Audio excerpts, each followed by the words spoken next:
মা তোরা দুই বোন মিলে তোর বাবার সাথে একটু কাজ করতে পারবি? নিজের আপন মায়ের এমন কথা শোনার জন্য আমি আর আমার ছোট বোন কেউ প্রস্তুত ছিলাম না। আমি খানিক অবাক হয়ে গিয়ে আমার মাকে বললাম, মা আমরা কি করে কাজ করব? আমরা তো কাজ করতে পারি না। আমার কথাটা শুনে আমার মা বললেন, সমস্যা নেই তো, তোর বাবা সব শিখিয়ে দিবে। আমি মাকে বললাম, তবু মা আমার এসব কাজ একদম ভালো লাগে না, আপনি বাবাকে কিছু বলুন না। আমার কথাটা শুনে মা বলল, ওনাকে বলে কি লাভ? তাছাড়া আমার বয়স হয়েছে, আমি পারি না ঠিক মতো কাজ করতে, এখন তোরাই সব ভরসা। আমি আমার মায়ের কথাটা শুনে মাকে কিছু বলতে নিতেই আচমকা আমাদের বাবা চলে আসলেন আমাদের ঘরে। বাবা আমাদের ঘরে এসে আমাকে ও আমার ছোট বোন নিধিকে একসাথে, হ্যালো আমার কলিজার বন্ধুরা, কেমন আছো সবাই? বরাবরের মতো আজ ও তোমাদের মাঝে নতুন একটি ভিডিও নিয়ে আমি হাজির হয়েছি। আজ তোমাদের বলবো আমার নিজের আপন বাবার সাথে আমার জীবনের অসাধারণ একটি সত্যি গল্প। আমি শতভাগ শিওর হয়ে বলতে পারি আজকের ভিডিওটা দেখার পর তোমাদের ও জল আসবে। তাই তোমাদের অনুরোধ করছি সম্পূর্ণ ভিডিওটি দেখার। তো বেশি কথা না বলে চলো গল্প ফিরে যাই। আমি নিশি, আমার বয়স 19। আমি আমার বাবা মায়ের সাথে গ্রামে থাকি। আমার বাবা পেশায় একজন কৃষক। আমার পরিবারে আমার বাবা মা ছাড়াও আমার একটা ছোট বোন আছে। আমার ছোট বোনের নাম নিধি। নিধির বয়স আমার থেকে 1 বছর কম। আমি নিধির 1 বছরের বড়। ছোটবেলা থেকেই নিধি আর আমি প্রায় একসাথেই মানুষ। নিধি আমি দুজন একসাথেই পড়াশোনা করতাম। নিধি আমার ছোট বোন হয়েও পড়াশোনায় খুব ভালো ছিল। আমাদের পরিবারের অবস্থা খুব একটা ভালো নয়। আমার বাবা যদিও অনেক চেষ্টা করে আমাদের পরিবারের অর্থনৈতিক বিষয়টা উন্নতি করার, তবে দিন শেষে বাবা আর পারেন না। এইদিকে আমাদের 2 বোনের পড়াশোনার খরচ, সব মিলিয়ে আমার বাবার উপর একটা চাপ পড়ে। বাবা আমাদের কখনো বলেনি যে পড়াশোনা ছেড়ে দিতে, বরং বাবা আমাদের 2 বোনকে পড়াশোনা করার জন্য উৎসাহ দিতেন। আমি সংসারের বড় মেয়ে হিসেবে আমি সব সময় আমার পরিবারের অবস্থা নিয়ে চিন্তা করি। আমি নিজের বাবা মাকে হয়তো সাহায্য করতে পারি না, আর না আমার দ্বারা পড়াশোনা হবে, তাই আমি পড়াশোনা ছেড়ে দেই। আমি নিজের পড়াশোনা ছেড়ে দিয়ে আমার মায়ের হাতে হাতে সংসারের সব কাজ করি। আমার ছোট বোন নিধি পড়াশোনা করে, কিন্তু আমাকে পড়াশোনা ছেড়ে দিতে দেখে সে আমাকে প্রশ্ন করে, দিদি তুই পড়াশোনা ছেড়ে দিলি কেন? তুই আর আমি সব সময় একসাথে স্কুলে যেতাম। আমার এখন একা একা স্কুলে যেতে ইচ্ছে করে না, ভালোও লাগে না দিদি। আমি আমার ছোট বোন নিধিকে সান্ত্বনা দিয়ে বলি, আরে পাগলি, আমাকে নিয়ে এত চিন্তা করার কি আছে? তাছাড়া আমার পড়াশোনা করতে ভালোও লাগে না, তাই আমি পড়াশোনা বাদ দিয়ে দিয়েছি। তুই পড়াশোনা চালিয়ে যা। একটা কথা সব সময় মাথায় রাখবি, বাবার অনেক স্বপ্ন আমাদের নিয়ে। আমি চাই তুই বাবার সব স্বপ্ন পূরণ করবি। আমার কথাটা শুনে নিধির হয়তো মন খারাপ হলো, তবে এতে আমার কিছু করার নেই। আমি এই সংসারের যেটাতে ভালো হয় সব সময় সেটা করার সিদ্ধান্ত নিয়েছি, আর এটাই আমার জীবন। আমি রোজকার মতো আজ ও আমাদের বাড়ির সামনের উঠোনে বসে সবজি কেটে দিচ্ছিলাম। আমাদের মাঠে ধানে পাশাপাশি সবজির ও চাষ করা হয়। এবার অনেক ভালো সবজি হয়েছে। আমি সবজিগুলো ধুয়ে পরিষ্কার করে নিচ্ছি। বিকেলে বাবা হাটে যাবেন সবজি নিয়ে। বাবা ও মাঠ থেকে চলে এসেছেন। বাবা মাঠ থেকে এসে ঘরে চলে গেলেন। বাবা ঘরে যাওয়ার পর মায়ের সাথে ঝগড়া করা শুরু করলেন। বাবা ও মাকে ঝগড়া করতে দেখে আমি এগিয়ে গেলাম। আমি বাবার ঘরের সামনে গিয়ে বাবাকে ঝগড়া করতে দেখে জিজ্ঞেস করলাম, বাবা কি হয়েছে? এমন করে ঝগড়া কেন করছো তোমরা? আমার কথা শুনে বাবা বললেন, ঝগড়া কি আর সাধে করি? তোদের দ্বারা তো একটা কাজ ঠিক মতো হয় না, সব কিছুই আমাকে করতে হয়। আমি এবার পাগল হয়ে যাব, আর ভালো লাগে না কিছু। আমি বাবার কথা শুনে বাবাকে বললাম, বাবা আমি তো যতটা পড়ি ততটা তোমাকে সাহায্য করি, এর থেকে বেশি আর কি করব বাবা? বাবা আমার কথাটা শুনে আমার দিকে খানিক অদ্ভুত দৃষ্টিতে তাকালো। আমি বুঝতে পারলাম না যে বাবা আমার দিকে কেন এমন ভাবে তাকাচ্ছে। আমি খানিক অবাক হয়ে বাবার দিকে থেকে নিজের চোখ নামিয়ে নিলাম। আমি বাবার দিক থেকে নিজের চোখ নামিয়ে নিতেই বাবা আমাকে বলল, হয়েছে, আমার মুখে মুখে তর্ক করতে হবে না তোকে। এখন যা গিয়ে আমার সবজিগুলো রেডি করে ফেল, আমি বিকেলে হাটে যাব। আমি বাবার কথা মতো চলে গেলাম সবজিগুলো পরিষ্কার করতে।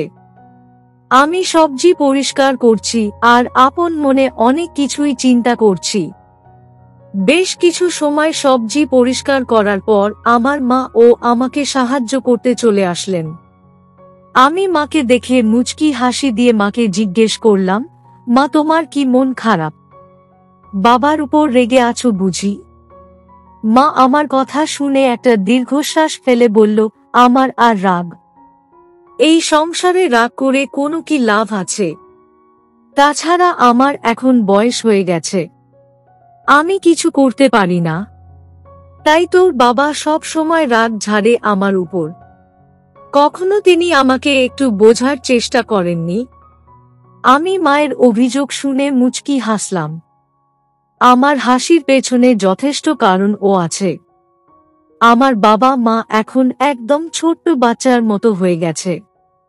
কথায় কথায় তারা ঝগড়া করে। তাদের এই মিষ্টি ঝগড়া দেখে আমারও ভালো লাগে। আমি মাকে আর কিছু বললাম না। সবজিগুলো পরিষ্কার করার কাজে মন দিলাম। বিকেলের দিকে বাড়ির সব কাজ শেষ হলো আমার। আমি বাড়ির সব কাজ শেষ করে নিয়ে নিজের বান্ধবীদের সাথে আড্ডা দিতে চলে গেলাম। আমি নিজের বান্ধবীদের সাথে আড্ডা দিয়ে অনেক সময় ধরে গল্প করলাম। রাতের দিকে নিধি, আমি, মা, বাবা সবাই একসাথে রাতের খাবার খেয়ে নিলাম। নিধি আর আমি রাতে একসাথেই ঘুমাই। আসলে নিধি নাকি একা ঘুমাতে পারে না, ওর ভয় করে খুব, তাই আমরা সাথেই থাকে। আমি আর নিধি বিছানায় শুয়ে আছি। কিছুক্ষণ শুয়ে থাকার পর নিধি আমাকে জিজ্ঞেস করল, দিদি তুই কি ঘুমিয়ে পড়েছিস? আমি নিধিকে বললাম, না তো। কেন রে, কিছু কি বলবি? নিধি আমাকে বলল, আসলে দিদি আমার না এখন কাজ করতে ইচ্ছে হয়। আমার বান্ধবীরা আছে না, ওরা ও কাজ করে। আমি সারা দিন পড়াশোনার মাঝে পড়ে থাকি। আমার এমন করে পড়াশোনা করতে ভালো লাগে না। আমি আমার ছোট বোন নিধির কথা শুনে নিধির মাথায় আলতো করে নিজের হাত বুলিয়ে দিয়ে বলি, আরে পাগলি বোন আমার, কাজ করতে চাইলে অনেক কাজ করা যায়, কিন্তু আমি তো সেটা চাই না। আমি চাই তুই ভালো করে পড়াশোনা করে অনেক বড় অফিসার হবি, আমাদের বাবা মায়ের মুখ উজ্জ্বল করবি। তুই যদি এখন এমন করে পড়াশোনা ছেড়ে দেয়ার কথা বলিস, তবে কি সেটা ঠিক হবে বল? নিধি বলল, আমি পড়াশোনা ছাড়ব না। পড়াশোনার পাশাপাশি তোর আর বাবার সাথে কাজ করব। আমি আমার ছোট বোনের কথা শুনে এবার হেসে ফেললাম। আর নিধিকে বললাম, হয়েছে, এখন ঘুমিয়ে পড়, আমিও ঘুমাবো। এই বলে আমি ঘুমিয়ে পড়তে চেষ্টা করলাম, কিন্তু কেন যেন আজ আমার ঘুম আসছে না।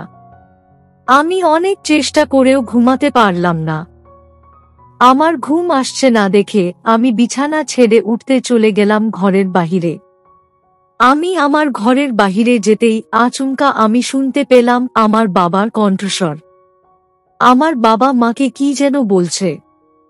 যদিও আমি ঘরের বাহিরে ছিলাম, তাই বাবা মায়ের কথা আমার ঠিক শুনতে পাচ্ছিলাম না। আমি বিষয়টা বোঝার জন্য বাবা মায়ের ঘরের দরজার দিকে এগিয়ে গেলাম, আর দরজার সামনে দাঁড়িয়ে তাদের কথা শোনার চেষ্টা করলাম। আমি কান খাড়া করে কথা শোনার চেষ্টা করতেই শুনতে পেলাম আমার বাবা আমার মাকে বলছে, তুই যখন কাজ করতে পারবি না, তখন তোর মেয়েদের বল আমার সাথে কাজ করতে। আমার বাবার কথাটা শেষ হতেই আমার মা বাবাকে বলল, এসব কি বলছো তুমি? আমার মেয়েদের সামনে বিয়ে দিতে হবে। এখন যদি ওদের দিয়ে মাঠে ঘাটে কাজ করাও তবে ভালো কোনো ঘর পাবে তুমি। আমার মায়ের কথাটা শেষ হতেই বাবা হুঙ্কার দিয়ে বলল, এ তো কথা আমি শুনতে চাই না। আমি যেটা বলি সেটাই করতে হবে। তুই নিজের মেয়েদের গিয়ে বল। আমার কথা মতো কাজ না হলে কিন্তু অনেক খারাপ হবে। বাবার কথাটা শেষ হতেই মা বাবাকে আর কিছু বলল না। আমি বুঝতে পারলাম বাবা হয়তো দরজার দিকে এগিয়ে আসছে। আমি বিষয়টা বুঝতে পেরে দ্রুত ঘরের সামনে থেকে সরে পড়লাম। আমি বাবা মায়ের ঘরের সামনে থেকে সরে সোজা নিজের ঘরে চলে আসলাম। আমি নিজের ঘরে এসে আপন মনে ভাবতে লাগলাম যে বাবা আচমকা এমন কথা কেন বলছে। আমি আপন মনে ছাইপাশ কথা চিন্তা করতে থাকলাম। আজ কেন যেন বাবার কথাগুলো মনের মাঝে আসার সাথে সাথে আমার জল চলে আসলো। আমার জল চলে আসতেই আমি নিজের মনকে শান্ত করার চেষ্টা করলাম। আমি নিজের মনকে শান্ত করে অতঃপর ঘুমিয়ে পড়লাম। পরদিন সকালে আমার ঘুম ভেঙে যেতেই আমি দেখতে পেলাম আমার ছোট বোন নিধি আমার পাশে নেই। এত সকালে নিজের পাশে ছোট বোনকে না পেয়ে আমি খানিক চিন্তায় পড়ে গেলাম। এত সকালে তো আমার ছোট ভাই কোথাও যায় না। আমি বিছানা ছেড়ে উঠে আমার ছোট বোন নিধিকে এদিক ওদিক খুঁজতে লাগলাম। আমি আমার ছোট বোন নিধিকে এদিক ওদিক খোঁজার পর ও পেলাম না। আমি আমার মায়ের কাছে গিয়ে মাকে জিজ্ঞেস করলাম, মা নিধি কোথায়? নিধিকে দেখছি না যে। আমার প্রশ্ন উত্তরে আমার মা বলল, নিধি তো তোর বাবার সাথে গেছে, একটু পরেই ফিরে আসবে। আমি বললাম, ওহো, আচ্ছা মা, আমি গিয়ে বরং তোমার ঘর গুছিয়ে দেই। এই বলে আমি চলে গেলাম আমার মায়ের ঘর গুছিয়ে দিতে। আমি আমার মায়ের ঘর গুছিয়ে দেয়া শেষ করে আমি নিজের ঘর গোছাতে চলে এসেছি। আমি নিজের ঘরে এসে আমার নিজের ঘর গুছিয়ে নিতেই আমার ছোট বোন নিধি চলে আসলো। আমার ছোট ভাই নিধি এসে আমাকে বলল, দিদি আমি চলে এসেছি। তুই কি করছিস? আমি নিধির দিকে তাকিয়ে মুচকি হাসি দিয়ে বললাম, এই তো ঘরের কাজ করছি। তুই কখন এসেছিস? নিধি বলল, এই তো দিদি এখনই আসলাম। নিধি আমার সাথে বসে আমার সাথে গল্প করতে লাগলো। নিধি আর আমি গল্প করছি, এর মাঝেই আমাদের মা চলে আসলো আমাদের ঘরে।